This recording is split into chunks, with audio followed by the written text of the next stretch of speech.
Here's how you add the fraction 1/3 plus 1/8.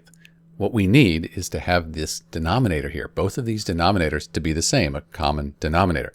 Then we just add the numerators and we've got it. I think what I'll do is I'll multiply 3 times 8 and then over here 8 times 3. So I could do 8 times 3 because that would give me 24, and over here 3 times 8, that would give me 24.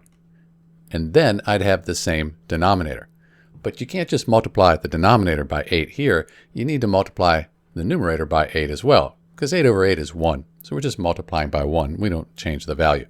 Over here, since we multiplied by 3, let's multiply the numerator by 3. And now 8 times 1, that's 8. 8 times 3 is 24. Over here, we have 1 times 3, that's 3.